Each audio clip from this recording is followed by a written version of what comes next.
You're entering the MSP Zone, a podcast for the managed services community, covering news, analysis, and interviews from around the globe.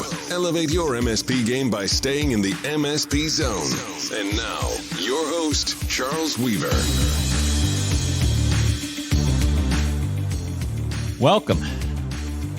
Today we are talking about, we're having a unique discussion and a unique perspective on security, cybersecurity, specific to the managed services profession. And this is going to be a really, we're going to have to approach this in a very delicate way because there are a lot of MSPs who know what they're doing when it comes to security. They've been doing it a long time.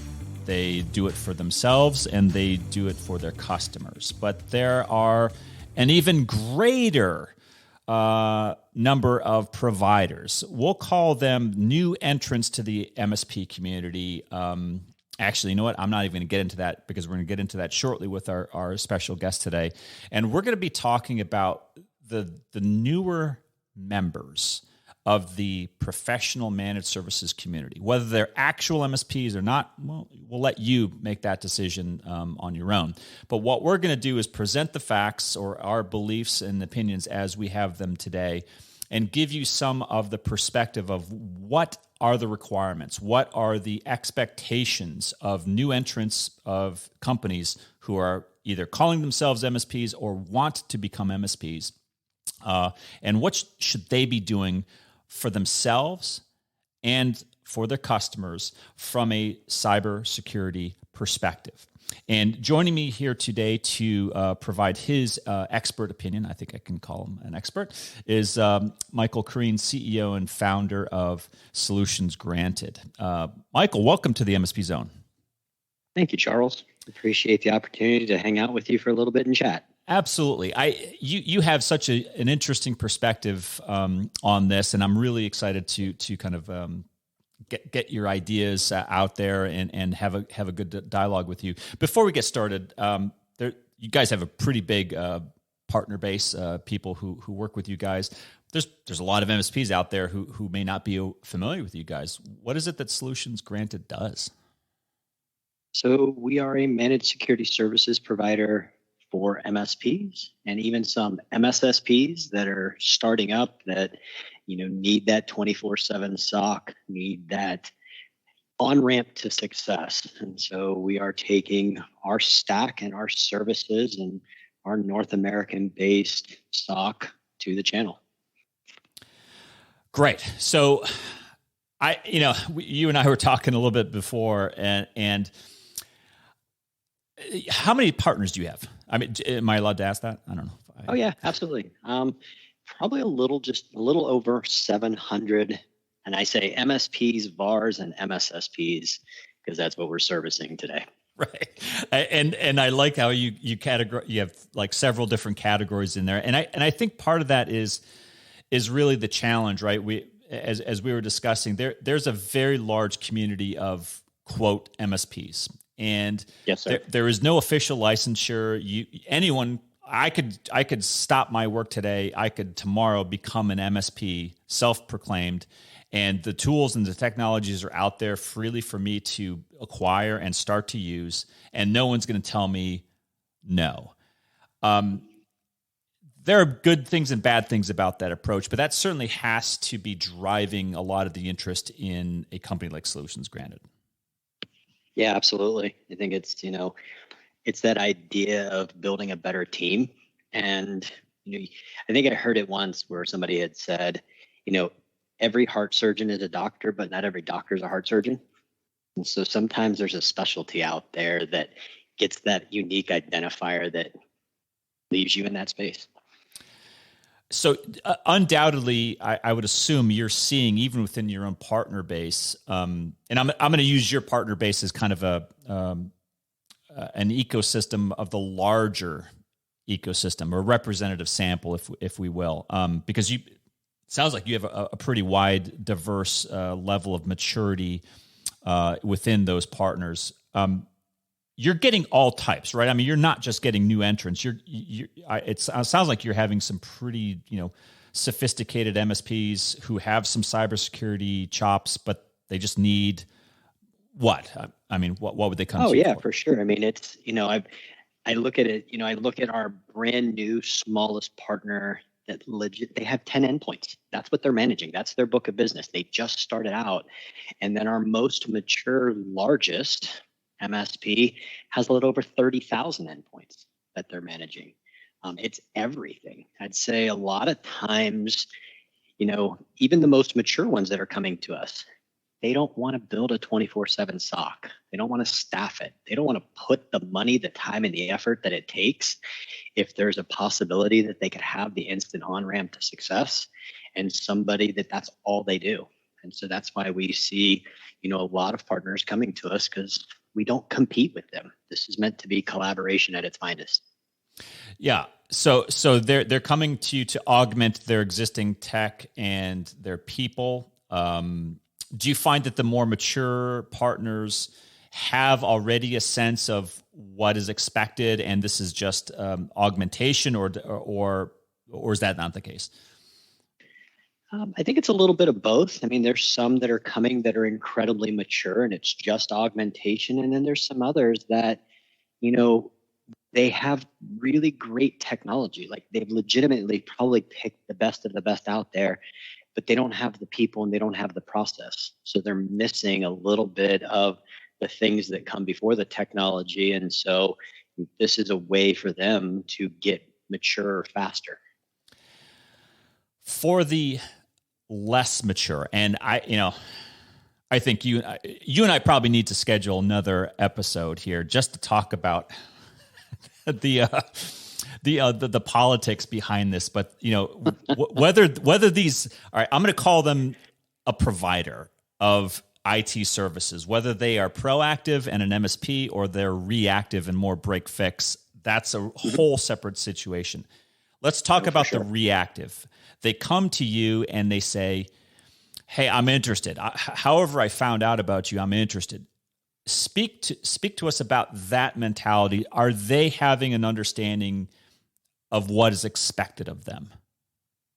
No, they're not. They don't. They're not at all. Okay. No, I think a lot of what we're hearing is they've got the buzzwords. They've got a great foundation of understanding of what they think they need. But, so my favorite one is this new MSP or new provider comes in and says, I want a SOC as a service. And my immediate response is, what does that mean to you? And most of them have a hard time telling you what that means. They can tell you that it's, oh yeah, it means you're awake 24 hours a day. It means you're going to do everything. That's another one out. Like you're going to do everything. And that's what so-and-so said. It's like, yeah, okay, nobody's going to do everything for you. So there's a lot of education behind this and trying to get the really young, newer, even the break fix that are trying to transition in, and some of the mature ones, getting them to understand this is a team effort. No one entity is going to do it all for you, and you don't want them to. You want them to be in your corner. You want them to be a part of your team, and you want them to be there when the fight comes. Do you think that because that's really interesting, and I've heard this before, when those partners are coming to you and saying, I want you guys to do everything, do you think that they're trying to shift risk off to you and your team?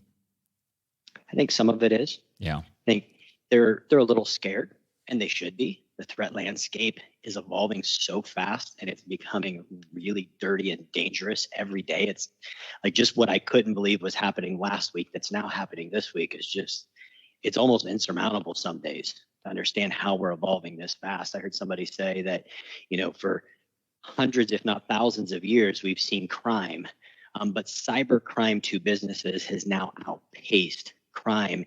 And we've only been doing IT-ish stuff for 3 or 4 decades. And so how has cybercrime already outpaced normal crime in business this fast?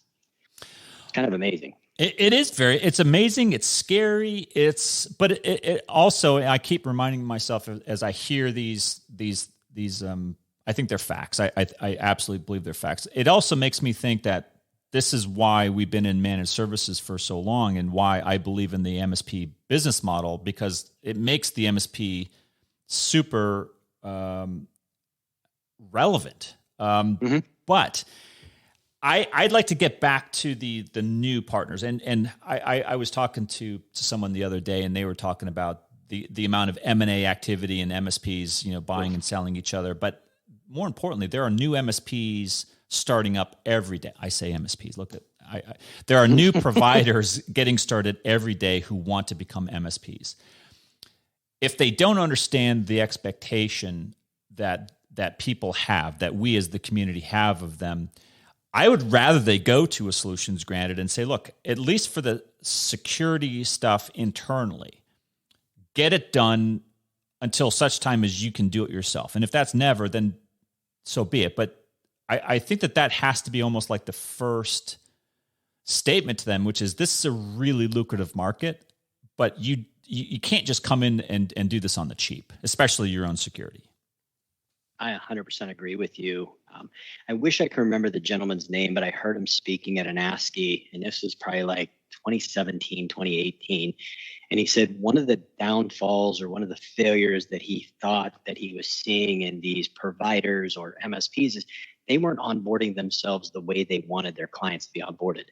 They weren't putting themselves to the task the same way they were expecting maybe the vendor to be put to task or the client to be put to task. And I think that goes right back to what you're saying. It's like, you really have to do it to yourself to understand it first before you can go out there and then do it for someone else. They treat themselves differently than they treat their customers.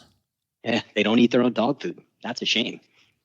Yeah, Michael, and they have more risk. There's way more risk because they're holding the keys to the kingdom.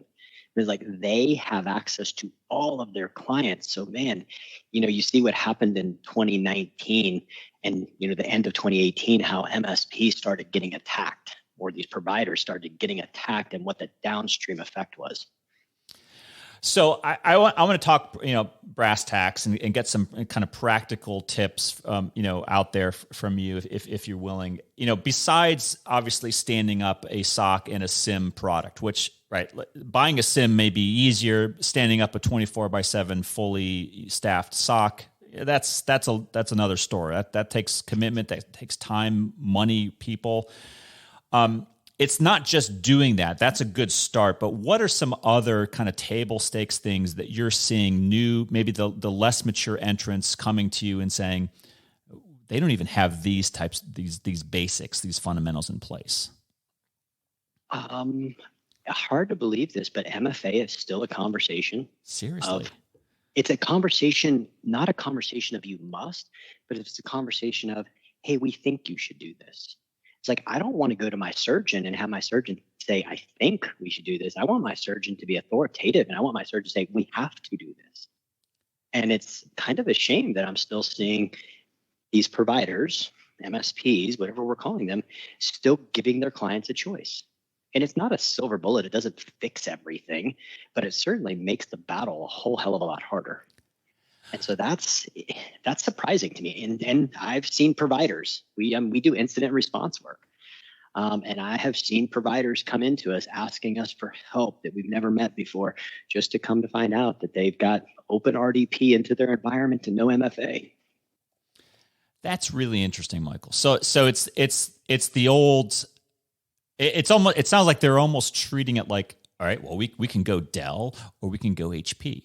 We could go Google or we could go Microsoft. It's like they're giving them a choice, and one choice is you can use MFA or you cannot use MFA and get hacked. I mean, but I don't think they say it that way. No, it's almost, they're almost afraid to be told no. That's what it feels like to me. It's like they don't want to lose the opportunity for the business, and so they're playing that middle of the road game, and they're not standing up and almost doing the Superman pose of saying, yes, and this is what you will do, and this is how I will protect you, and this is how we will be safe. So being more emphatic, right? I mean, teaching these new entrants, like there are, like, you're going to go into, I use this analogy a lot. You're a new doctor. You're going to go into surgery. You don't have an option. You're going to wash your hands. It's just what you're going to do. It's not even option, Well, I mean, but doesn't the surgeon tell you when you're going in for surgery, don't eat past midnight? They give you a bunch of rules, yeah. But there's a bunch of responsibility to the end user, the patient who's about to have surgery, that the surgeon puts down on them for it to be successful, because there's a shared responsibility that if the patient does its part, if the doctor does his part, then the surgery becomes more successful. So if the MSP or provider does their part and the recipient, the customer, does their part, it then becomes more successful. No doubt. I got to ask a scary question, which is if the break fix, I'm going to use that term, just the new MSP, the break fix company who's new to this profession, and they come into this and they give the customers that option, what does it say about what they're doing internally then? Like that's what I would naturally ask of them. Well, are you giving yourself that same option to not do something? We've all heard the term, and it's with no disrespect to the great Walt Disney brand, but we've heard that term of Mickey Mousing, and it almost feels like it's a Mickey Mouse move. Not trying to disrespect Walt Disney, and I love Mickey Mouse, but that's what it feels like to me. I know you guys, we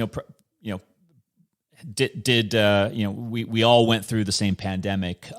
What observations from a outsourced SOC SIM, security provider vantage point did you kind of witness over the last couple of years vis-a-vis your partners? Exponential growth.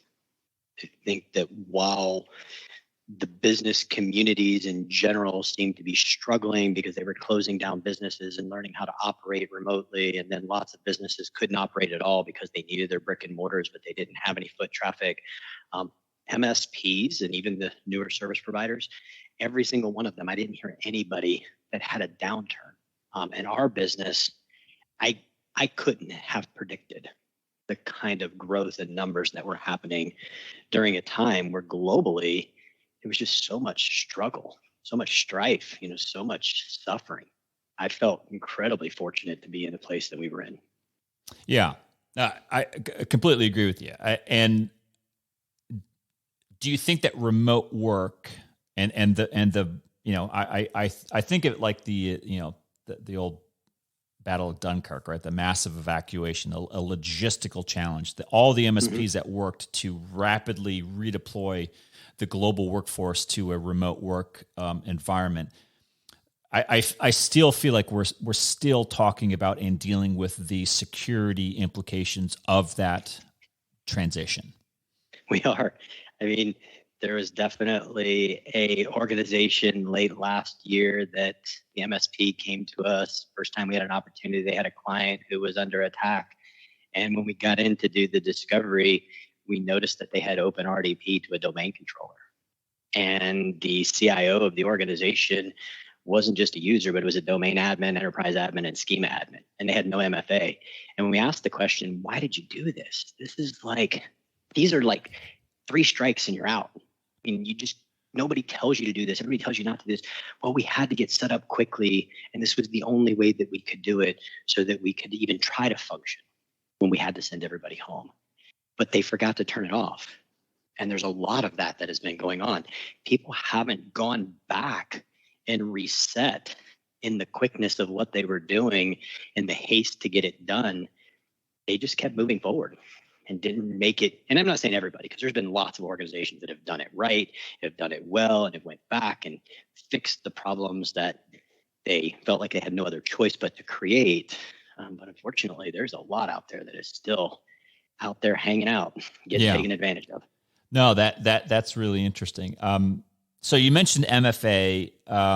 What are maybe some of the other, kind of more obvious, things that you've seen over the last couple of years?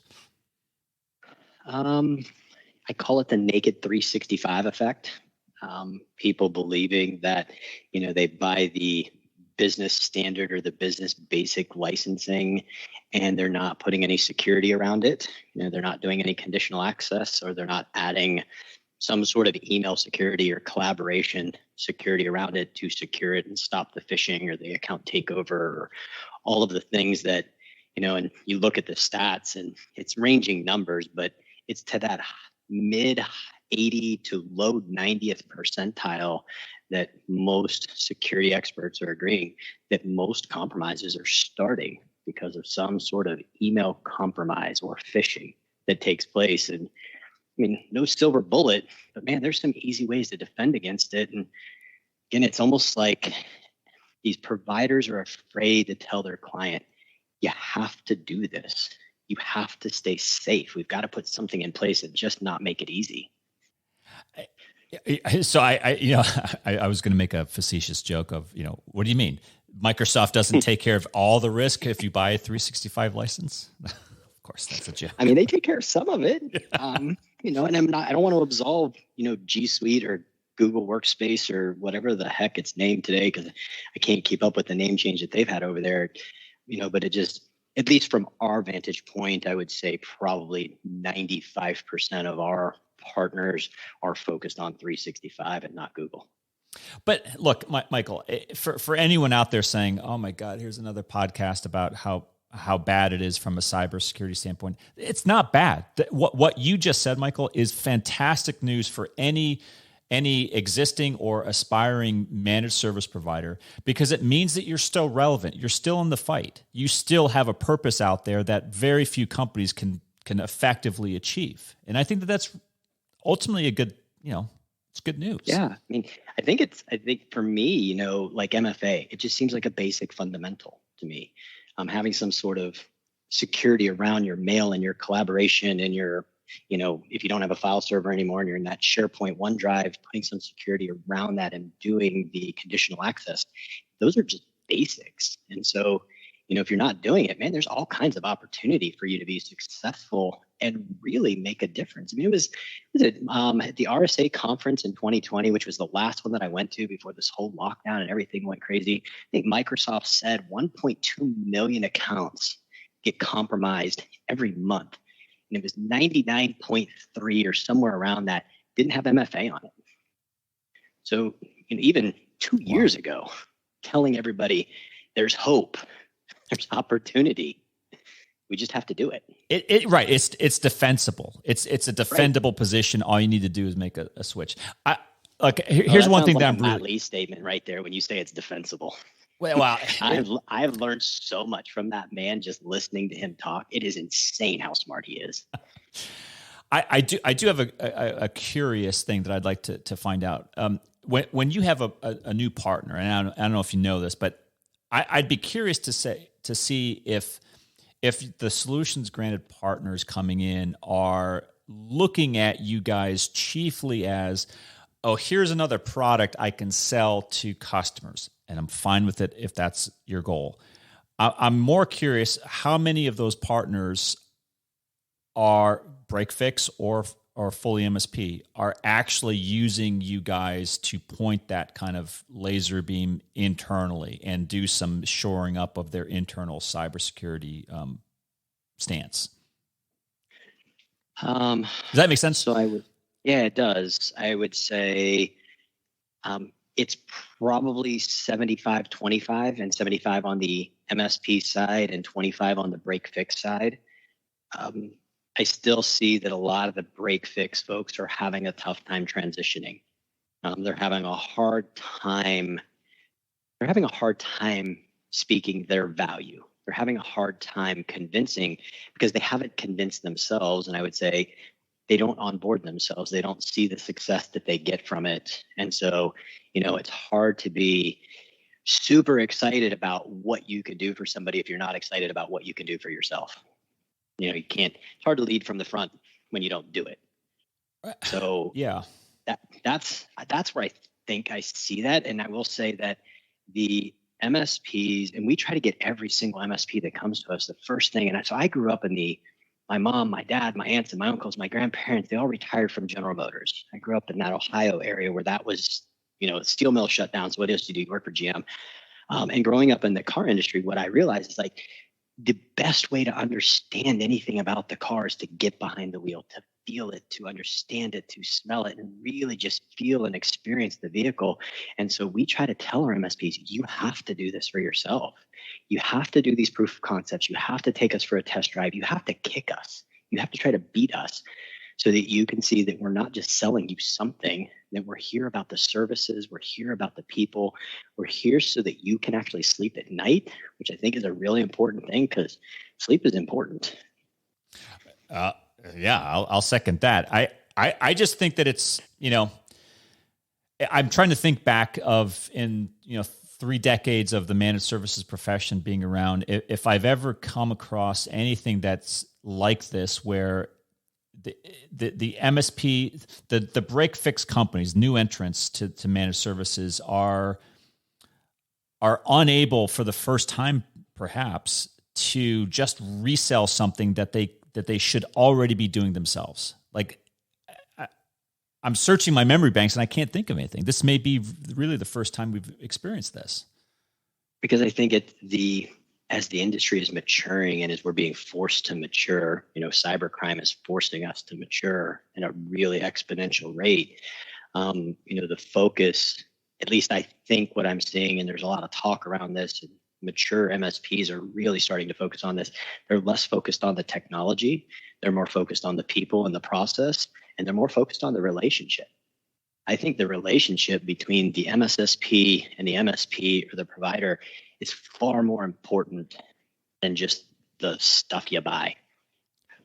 Well, I remember a time when the VAR to MSP transition in the early 2000s, right, late 1990s to early 2000s was taking place, and all of those companies, led by salespeople, were still moving forward to market with features and functionality, just like they were rattling off a server that they were speeds selling. And feeds. Yeah, but this is, again, this is like the biggest gift for the MSP community they could have ever asked for, which is, again, relevancy and a position that puts them right in the crossroads of everything that's happening.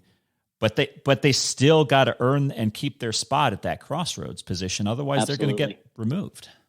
Yeah, 100%. And I think that, the end customer is becoming smarter.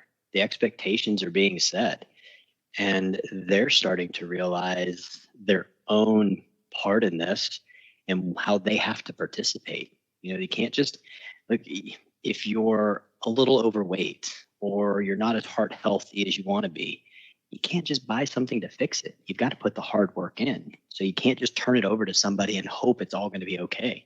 It really is a collaboration of effort, and it's got to be a team. It has to be, and it's got to be. I completely agree with you there, Michael. I'm going to ask the same question a little bit differently, just because I'm also interested in this aspect, which is, do you have any sense of the more mature partners of Solutions Granted, the ones that get it, the ones that are doing it internally themselves, are they having an easier time at communicating that value and what they're doing on the security front to customers? Absolutely. And I think the way that I'm seeing it is that their operational maturity has hit a state where they're mandating to their clients, you will do this because this is our standard. And if this is good enough for me, then it's definitely good enough for you. And we're not going to support you if you don't do it our way. That's another one that I think you heard me say something about Matt Lee earlier. And I was at a conference last week where he was at, and he was talking about his days at Iconic. And when they were making their security transition, he said they made a decision and they went to their clients and said, we're turning this on and your bill is going to be X in 30 days. And if it was 100 customers, and just using a random number, but I think that's what he said, 97 of them just said yes. And 3 of them said, no, wait a second, I don't want to. But they got what they wanted out of anyhow. They got the conversation. And they did it 3 times. And that was a level of maturity that I think is amazing, that when you see a really good, strong, operationally mature MSP, they're not asking their clients, they're telling because they know what's the right thing to do. But if I've ever heard and I know you've heard it too, Michael, the grumblings of MSPs saying, I'm not good at sales. You just articulated the best managed services sales pitch for the next 10 years. So I get that question all the time. It's like, hey, I'm having a hard time with this. I can't convince them. They're pushing back on me. And I have tried to educate all of my partners 8 ways from Sunday to figure it out. And I've given them every reason and every analogy that I could think of. And Matt Lee has unburdened me in a way by telling that story that has just made my job so much easier and has made MSP's jobs that much easier as well if you're just willing to try. And if you get an 80 or 90% adoption and the rest of them tell you no and they're not going to do it, then fire them because they're probably nickel and diming you to death anyhow. And not that you were killing them with the upgrades that you were giving them and the new increased cost, but you're probably making enough money that it doesn't matter. And it's okay. We never want to lose a client, but if the client is going to beat you down and not follow your lead and you're the subject matter expert, well, why do they hire you? What are they keeping you around for?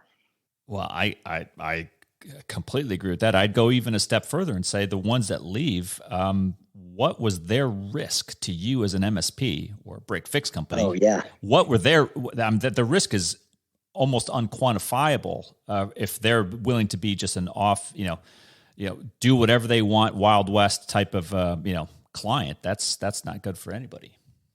And whatever legal indemnification you think you can come up with, it's only worth as much as somebody's willing to argue with you about.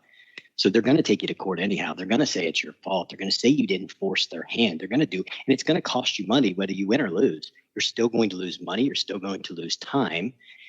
So it's, get in or get out is my statement. Folks, there you had it.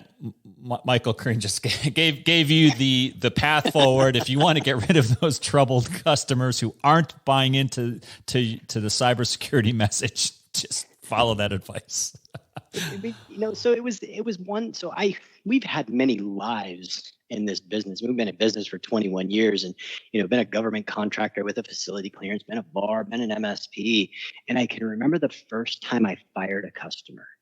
Not getting fired, but firing. And it was really an emotional day for me. But the next morning when I woke up, it was almost like the Snow White. The birds were outside, the sun was shining, and I felt unburdened.